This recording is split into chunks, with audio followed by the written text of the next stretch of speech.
Di kampus itu saya berkali-kali ketemu dokter, profesor, dan mereka umumnya itu orang-orang yang galau, yang gelisah. Dan lucunya itu mereka memposisikan saya sebagai penasihat. Karena apa? Memang ilmu pesantren itu unik. Ilmu yang bisa menjawab problem apa saja. Mereka misalnya tanya begini, Pak Baha, saya ini orang kampung, yang bapak saya itu Utun, katanya. Utun itu lugu, bisa menjadikan saya doktor, saya jadi dekan, saya jadi rektor. Tapi setelah di kota, dengan sekian ilmu yang saya pelajari dari Eropa, dari Amerika, sekedar anak saya tidak narkoba itu sudah susah. Kok ranking? Nggak dengar anak saya ditangkap BNN itu sudah seneng saya. Artinya apa? Dia sadar ternyata kearifan lokal yang dididik para kiai menjadikan anak-anaknya jadi profesor, jadi dokter. Tapi dengan ilmu kedoktorannya, orang menjadikan anaknya ranking itu susahnya bukan main. Karena nggak ada kearifan. Ilmu yang mereka anggap padahal dianggap ya tentu tidak hakikat, eksak. Eksak saja sebetulnya tidak ada juga subjektivitas mereka. Kita bisa membuktikan ke khalayak ramai kalau kita tidak kalah.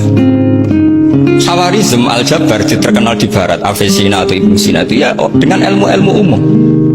Dan mereka fasih sekali menerangkan ilmu medis, ilmu apa, fasih sekali.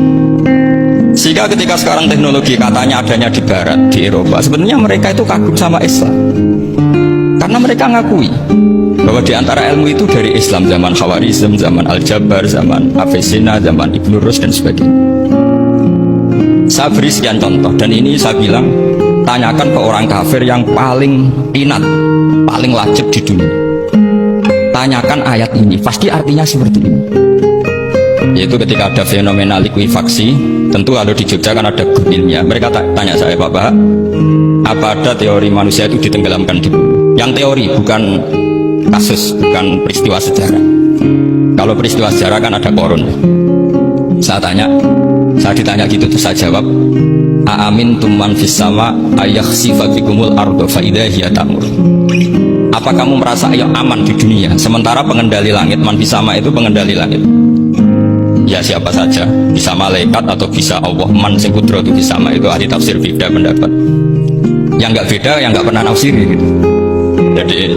Jadi yang nggak beda karena nggak pernah nafsiri. Ayakhsifa bikumul ardo, bahwa bumi ini bisa ditenggelamkan. Faidah ya tamur, ya memang bumi itu bisa meleleh, bisa meleleh. Terus saya memberi sekian argumentasi. Kalau kamu katakan justifikasi ilmiah karena kadung Islam dan kadung pegangan Quran, mungkin Anda akan bilang saya ini justifikasi, nyari pembenaran secara syariah.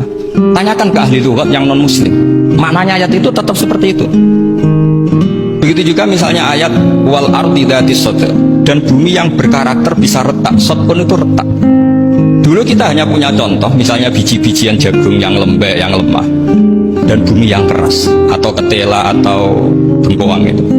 Ternyata dengan segala kelemahan ini, biji-bijian ini bisa merekah, dan buminya yang ngalah memberi ruang.